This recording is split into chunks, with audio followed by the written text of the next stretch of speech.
All right, welcome.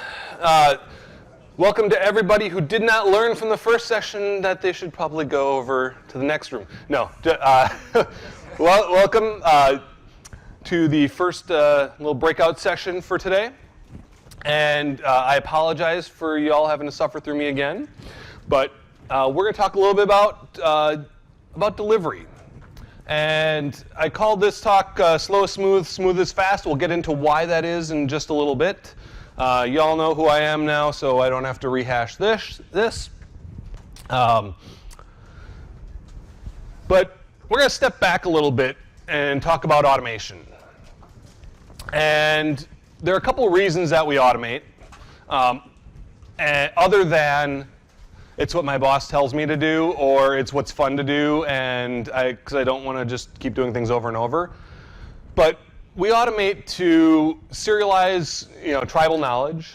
So, some of the stuff that Connor was talking about this morning, where build docs that get out of date and no one knows what we're talking about, and the guy who knew these things left, and so we encode that knowledge into automation so that gets persisted. And because it's automation that gets run, it stays current. We also serialize it, for the same version to get that operational intuition. So I talked about Stack Exchange this morning and Stack Overflow and how we knew kind of the tolerances for what the web servers ran well at and what the SQL servers ran well at. And we could encode that into the automation, into our monitoring automation, so that when a new person gets onboarded, they don't have to learn from experience what values mean things are good and what values mean things need to be looked into. We also automate to amplify our effect. When I can do a PowerShell remoting command against 100 or 1,000 servers all at once versus me manually logging into each one of those things. I was at DSC camp in Las Vegas a few years ago, and we had a person who was sharing a story about their work environment, and all right, we need to change DNS servers. Here's your list to go log into, and your list to go log into, and your list to go log into. And the guy who was attending was like, all right, I just wrote a little PowerShell script to go hit all these servers and change these things, where all his coworkers are RDPing into 10, 50, 100 servers, whatever it was, to change DNS servers. He says 20 minutes later he's done with his job. Everybody else is still working on it for a couple of days. Automation allows us to amplify our impact. We can do more in less time and we have to reinvent the wheel less often. And that kind of coincides with the reducing, the time to completion. He's able to get things done in a couple hours that was taking days for his coworkers. What are some of our goals in automation? We want things to happen consistently. We want them to happen in a repeatable fashion, and we want them to be resilient. We want, one of the great things about PowerShell remoting that was added in the V3 timeframe was the ability to deal with a little bit of network jitter and reconnect if things disconnected and so. So we had those resilient connections. When I'm SSH'd into something and there's a little network blip, things aren't so happy anymore. Which is why we tend to run our SSH sessions and things like tmux so that they can be disconnected. We can reconnect later and connect and get back into things. We want things to be resilient. We want our automation to be able to deal with challenges that happen in our environments. So today we see a lot of ad hoc scripts. They tend to be very tactically focused. They tend to be, I have X problem today. I'm going to write a script to solve it, and we go forth and do it.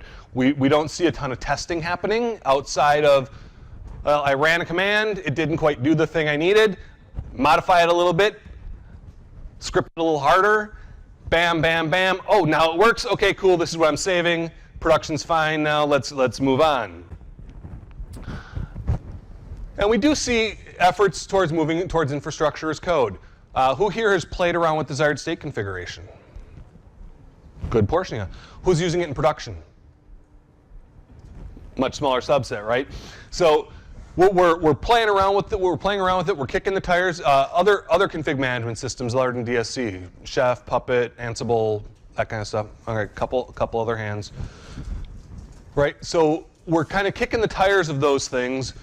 We're starting to get them into environments that matter, but we're still really, for the most part, in this ad hoc automation stage. Now, who's heard the mantra of automate everything, automate all the things? Who believes that mantra? All right, there is a danger in that. Like the danger of waiting for your slide to come up. So, anybody here familiar with theory of constraints? All right. So theory of constraints proffers this idea that in your overall process, there is one thing that's the constraint. And that's the thing that limits the flow of work through an organization. In this diagram, where might my constraint live? C. So there will never be any amount of stuff that reaches F that's greater than what can go through C. If B fills up, it still can't get through C any faster than C will allow. And one of the challenges with automate all the things is when we start spending a bunch of time automating step E to make it keep up with step F and step D, we forget that C is actually our constraint, and we're basically spinning our wheels, making E more efficient. This is what happened with the Agile movement. This is why DevOps matters. Right? So in the Agile movement, we heard we need to make our developers respond to business needs faster. We need to get requirements, get out a working prototype, get feedback, keep iterating on that process. There is nothing wrong with that idea. The problem comes in is when we have our developers kicking out releases every 2 weeks, and our IT ops folks are sitting over here. They're like, yep, we release every 6 months. What value is being created in those 2-week releases? Very, very limited. Maybe a subset of people are going to be able to access a dev and test environment where they're going to see those versions of that software. If our IT ops folks aren't able to ship that software any faster, all of that effort that we spent making our development shop go faster is lost. It's wasted. We need to look at the full end-to-end process of how we start with our software and how we get it out into production. And we have to figure out what is going to, when we focus our automation, we want to focus on what is going to help us get from business idea out to business value. And very often, this limitation, is how we deliver change to our production and our test and our other environments. You know, it's not that IT operations is slow or they can't do this stuff. It's our tooling and our processes has traditionally not lent itself well to doing that. We haven't really focused on that, and we haven't been incentivized to be focused on that. We have development shops who are incentivized on feature delivery, and we have IT operations shops that are incentivized on uptime and having fewer incidents, right? So you have this natural conflict of we want as few deployments as possible because deployments are what cause problems in our environment, or changes are what cause problems in our environment, so we want as few changes as possible, where development wants as many changes as possible. So when we look at, at automating all the things, we also have to look at what's the slow point in our process across the whole board, and what are the impediments in our organizational structure to making those things a reality. So what do changes look like, right? So changes aren't just necessarily software deployments. We change, and so I talk about CI pipelines a lot, and very often I will get some feedback that, well, we only have a maintenance window and change our environments, once a month, or every week at midnight on a Wednesday we can change the environment, but that's all we can contractually do. And we tend to actually have more changes than that than we acknowledge, right? In addition to application deployments, OS patches that happen. Hey, guess what? 0 day. We need to emergency patch across the board because guess what? Even though our maintenance window is Wednesday at midnight, if we're losing customer data today and we're going to have to, or we're at a risk of losing customer data today because we're not patching, we're probably going to need to go and patch, right? And every business is going to have, some of these apply more than others. Hardware fails outside of a maintenance window. We might need to bring in some replacement infrastructure. We didn't have consistent deployment policies, so our logs are filling up and things are starting to fail because the logs are not happy. We've hired new people, need to change some permissions. All these kind of changes and things are things that happen, some inside standard windows, some outside. Because we always have this concept of emergency changes. Because there are things that have to happen outside the normal process. Well, what I like to see is that we move more towards an environment or a state where emergency changes are handled just like standard changes.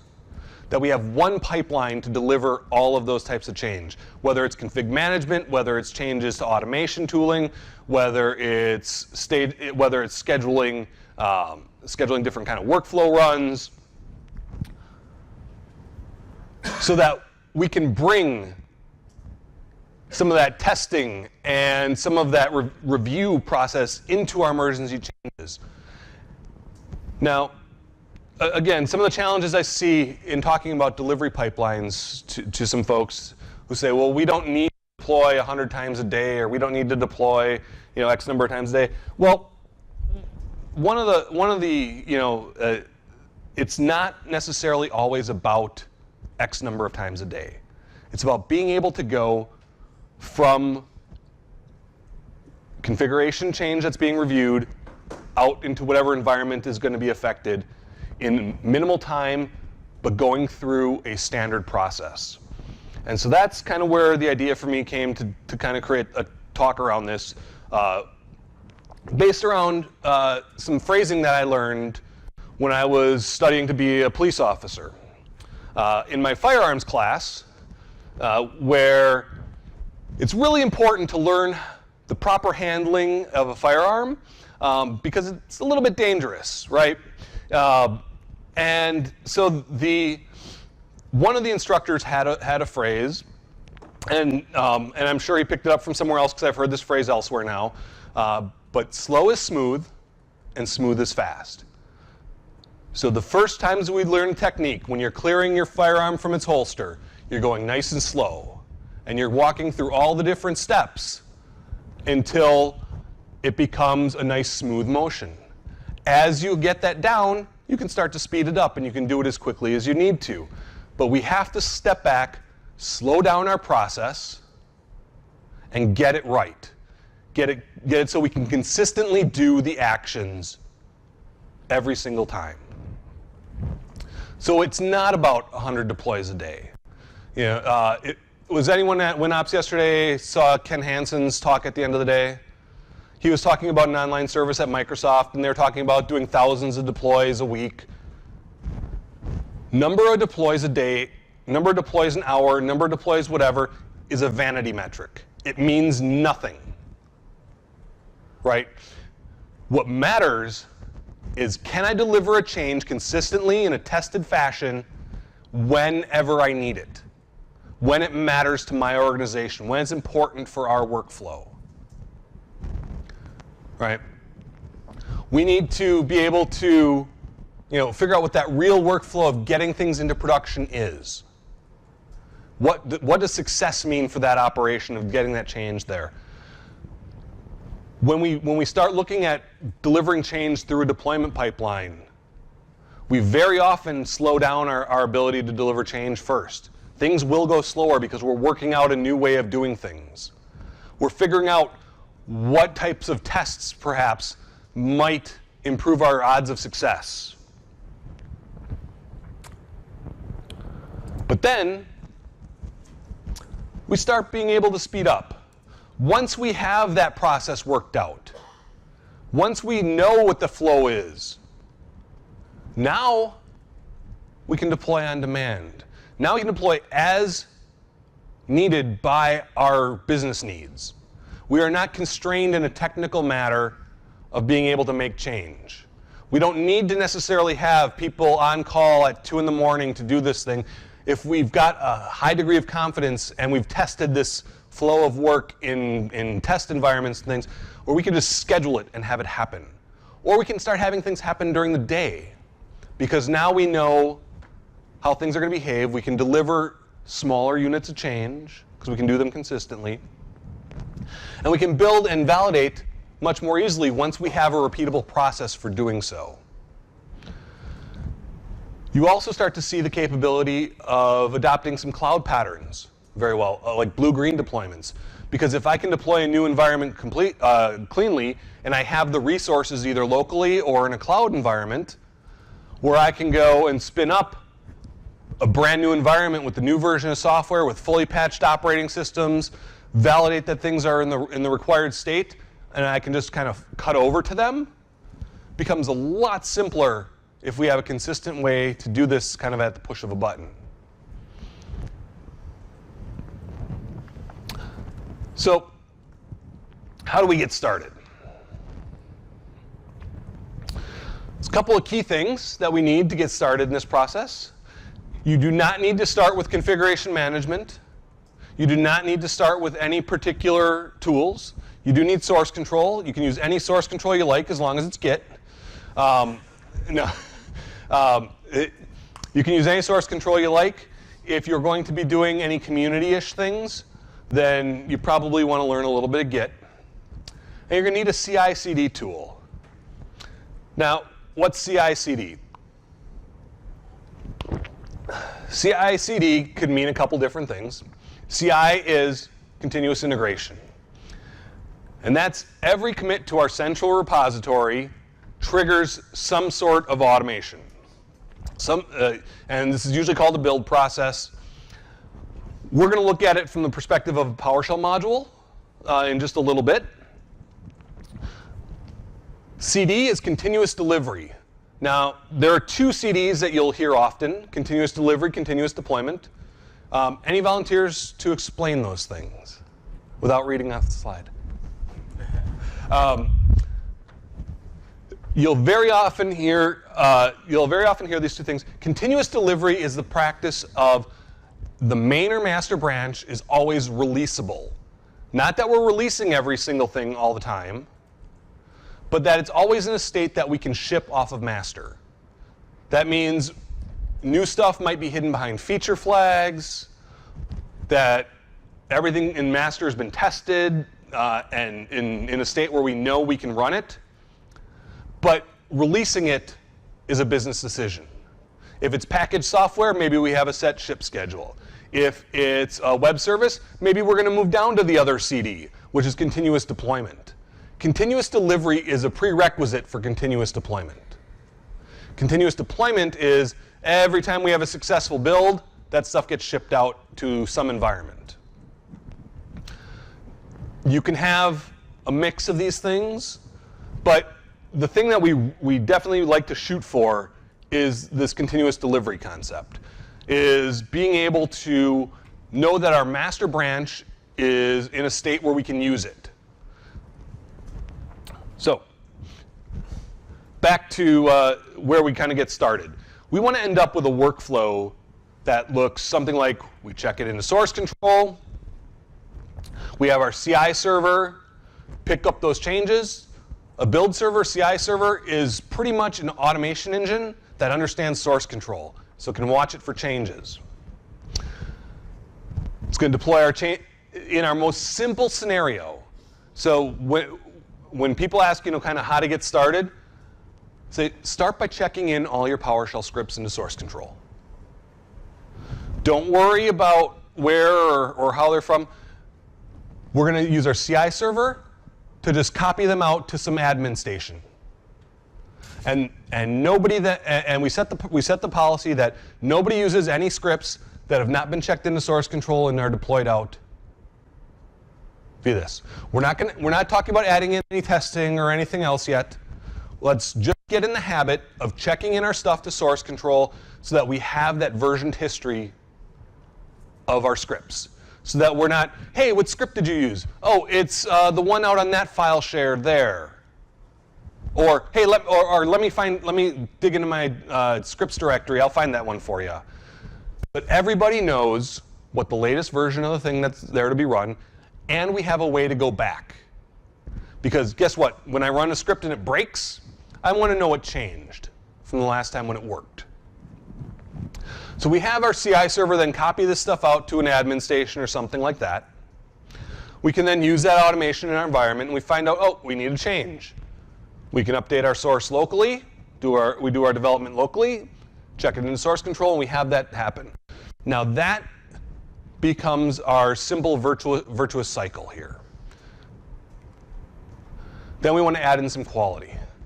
Now that we have that process, we have that place in our CI server, now we can start adding tests in a central place. We can add in things to validate quality and to validate consistency. And these are all things that we can do locally. But we also want to have that central point because this is our place that we can enforce those quality bars. Yes? So going back to your DNS example, Mm-hmm. I can envisage that checking for the quality of my DNS setting script is going to be 10 times bigger than my DNS setting script. Yep. So how do we build in quality checking in an affordable way? So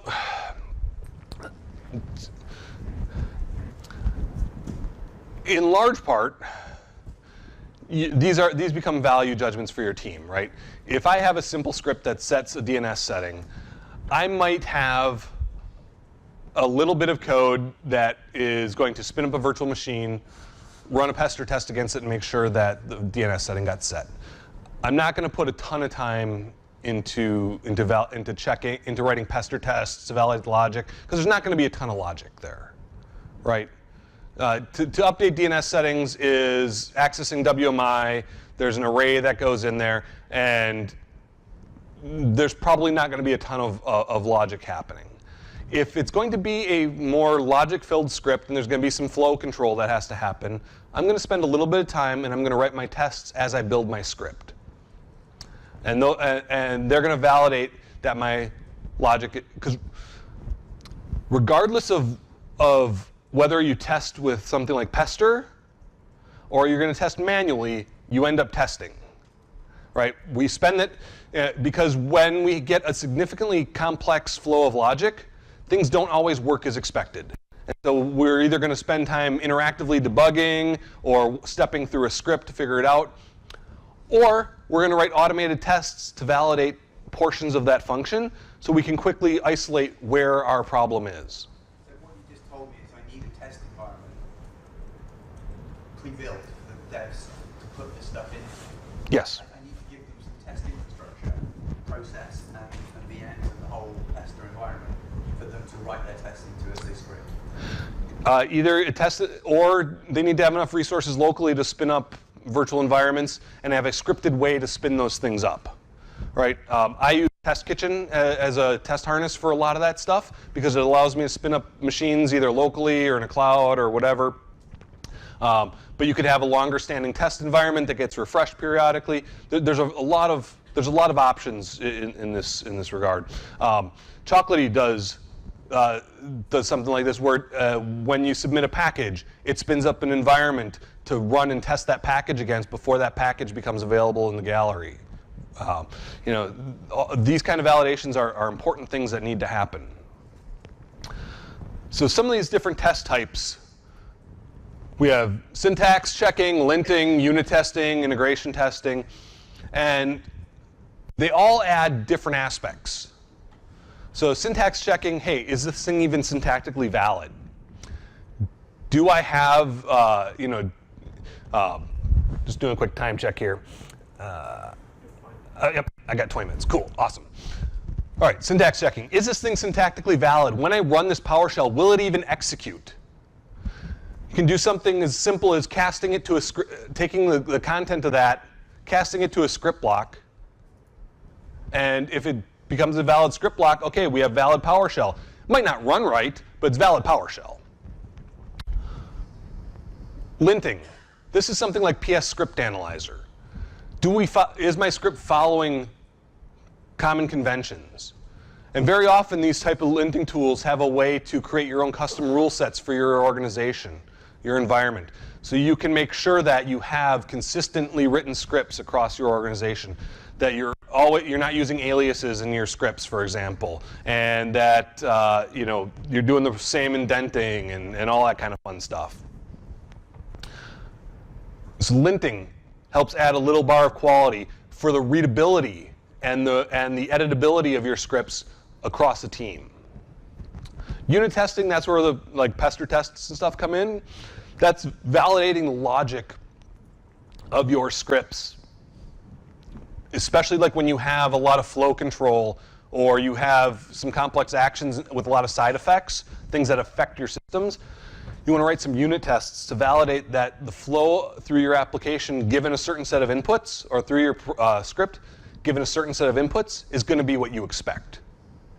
I'm very much a fan of, given X, I expect Y to happen, right? And because I like to know what's going to happen when I run something, right?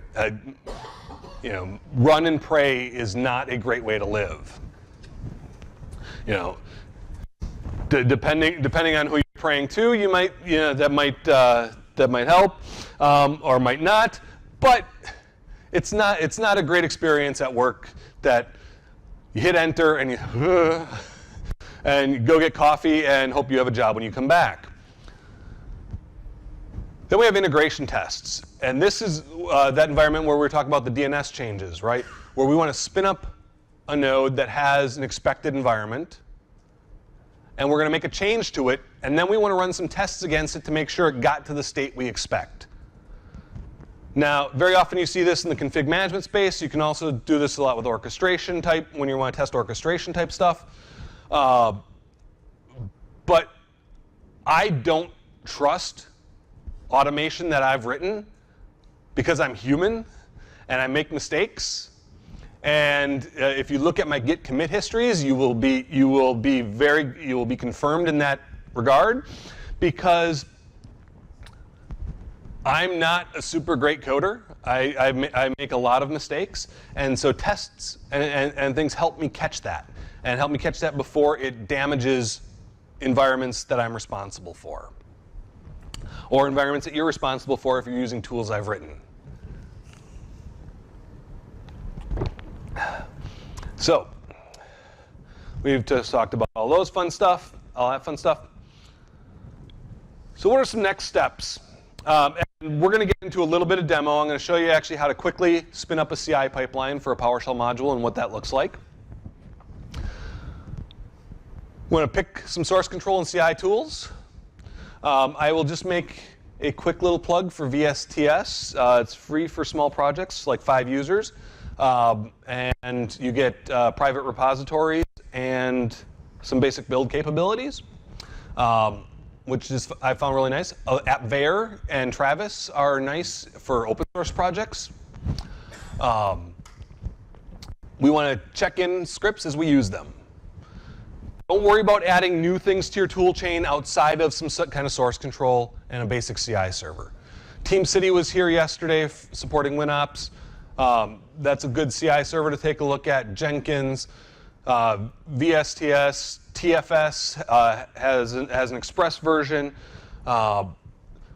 Get some sort of CI tool, and you can get it for a very low price or free, right? Depending on the size of the team and which software package you pick. Some of those CI tools have source control stuff built in. GitLab has these capabilities as well. So we want to then check in scripts as we use them, as we build them, and then get our CI tooling just to deploy those things. Don't get fancy right away. Don't write a ton of tests out of the blue. Get the workflow down. Get everybody comfortable with checking in stuff into source control, getting that history. You will find, just by doing this process, that the quality and behavior of how you execute your PowerShell goes up. Because now we have a central place where these changes are logged. And now people know eyes are going to be on these things. Right? It's a lot easier to be a little shady with your script when it's just locally on your desktop versus something that you're going to be sharing across your team. All right? I know you've written that. I see you laughing back there. So, we got lots of choice. But from there, as you start looking, where do we automate? There are tools like creating a value stream map to figure out where we need to spend our automation efforts. We can start adding linting and tests and we can into our build and deploy pipeline. And we always need to watch out for those local optimizations. A couple of resources. But then we're going to do just a little bit of demo here and take any questions. And Gail, are you going to be collecting decks after to distribute? Okay. So don't worry about grabbing links or anything. Okay. So let's change to duplicate. All right. Let's try. We'll make this a little bit bigger here. All right. All right. So we want to create a PowerShell module, and we want to put some CI capabilities around it. We're going to use a tool called YoTeam. YoTeam is a Yeoman generator. So Yeoman is a generator tool that's it's Node.js, and my manager actually, it's his project, and he's got support for a couple different kinds of applications. So you can scaffold out CI pipelines for like Node applications, .NET applications, Java, and forgot the last one is that can deploy out in Azure and that kind of thing. I'm adding support for PowerShell modules with DSC resources, and Chef cookbooks. And so I've got a pull request out. So what we're going to look at is the features that we're going to be adding in very soon to YoTeam. So we can do YoTeam. And what YoTeam will do is it's going to ask me a couple of questions. Now, I've got a VSTS account. To get started using YoTeam, you just have to sign up, either have a Microsoft account or Azure AD account, sign up for VSTS, and you're going to need a personal access token, which you can create in the security settings. So I'm going to use my TFS account. I'm going to get my token here, and let's see here. We're going to, there we go. It's going to use my token to get the different build queues.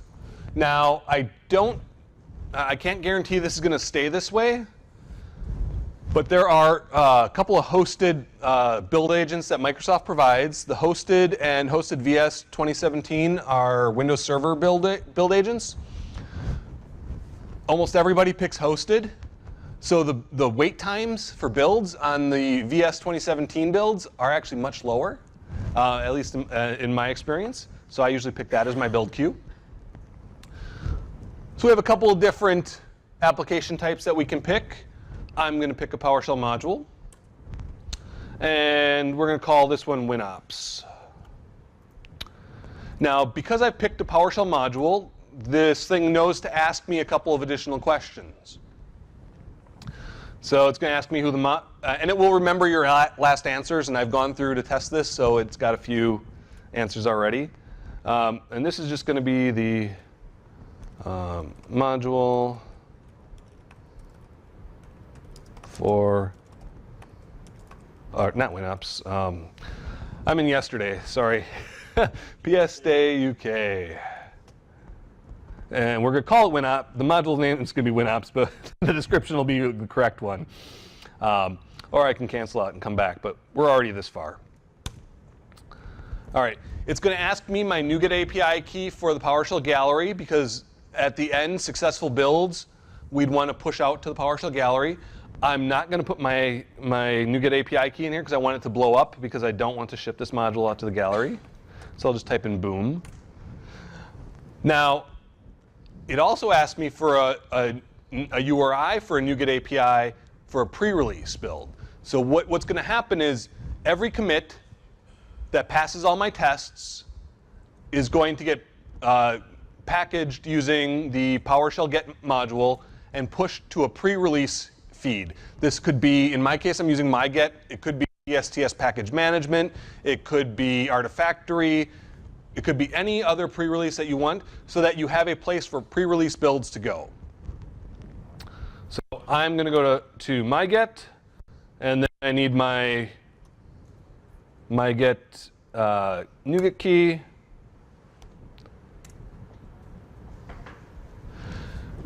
And now what YoTeam is going to go out and do for me is it's going to create a project in VSTS. It's going to scaffold out the PowerShell module for me. And in that VSTS project, it's going to create a build that is going to run unit, lint, and syntax checks. And it's going to, and if those succeed, it will publish my module to the myget gallery. Oh.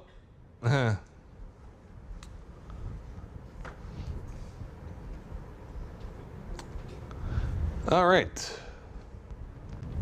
Let's try correctly with PS Day. This won't take very long, because now we've answered everything right. Give it my token. PS Day UK.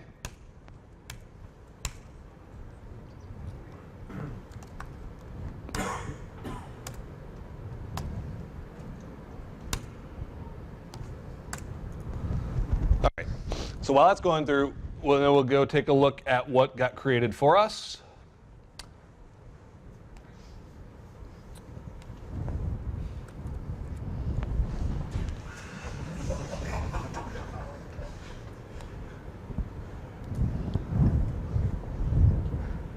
Yes, I know. Thank you.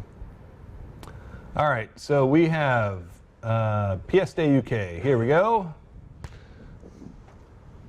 So it created a source repository for me. I also have a build definition, which we'll take a look at.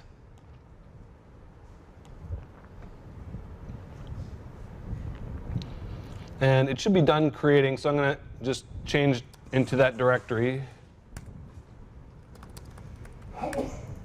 Nothing to commit, so we're going to just do git push origin master. All right. So now this should be kicking off a build, and that build's going to run my static code analysis, which is going to be PS script analyzer. It's going to run my unit tests, which is going to be Pester. There's a couple of tests included by default. It's going to publish the test results in the build so that we can see the results as we add tests. We can see our how many tests pass and that kind of thing. It's going to bump the build version of the module and publish it out to the pre-release feed. After we get our module published to the pre-release feed, I'm going to get the option to release it to the PowerShell gallery. It requires an approval to get pushed there. So basically, I have a chance then to use that module from that feed. I can install it onto different nodes, test it out, offer it internally, whatever that is. And then when I'm ready to ship it to the gallery, I can just say approve and go. And that's in the release portion. So the release side of things. And this didn't take all that long to create. Right? So this is like something you can go play with. Well, as soon as we get this merged, it's something you can go play with, over lunch. And so we have one task. It's set up to require a pre-deployment approver of whoever it was that created the project. You can add more, and you can always customize this build. It's triggered off our base build there, and this will publish it out to the PowerShell gallery. So there's a little build script in the module that's scaffolded out that that's got the code to do all the release and test and all that kind of fun stuff. So let's see what our build looks like. So we've got build 84 succeeded. And what it did is it got the source control. We can see our test results, that 2 tests pass. PS Script Analyzer didn't find anything abhorrent about my code because there is none. It's just an empty shell of a module. I have some tests that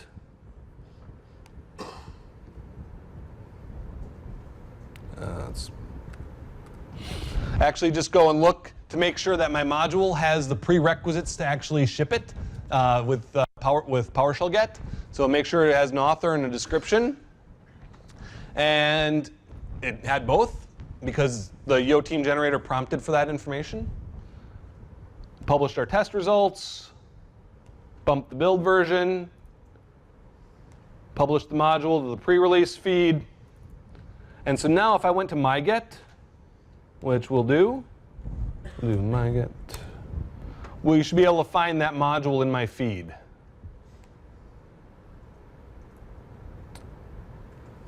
So I added let's make that bigger.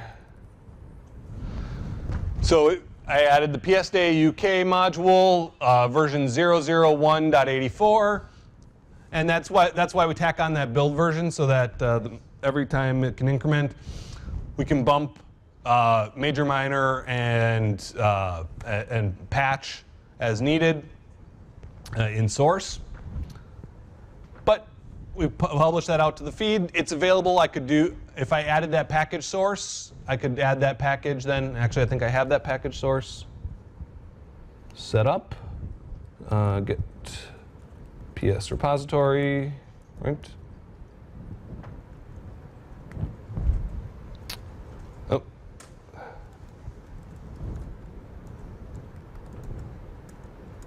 There we go. So install module PSDA UK.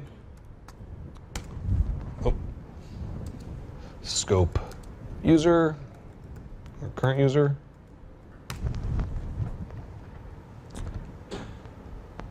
And it's going to go look at my sources. Yes, I want to install it. And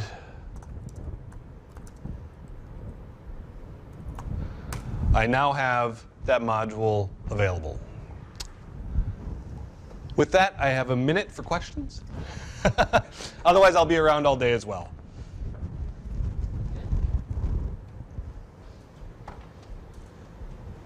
So CI pipeline in about 10 minutes, along with talking through it.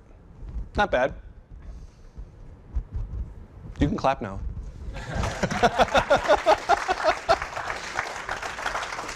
It would have been a lot more gratifying if I didn't have to ask.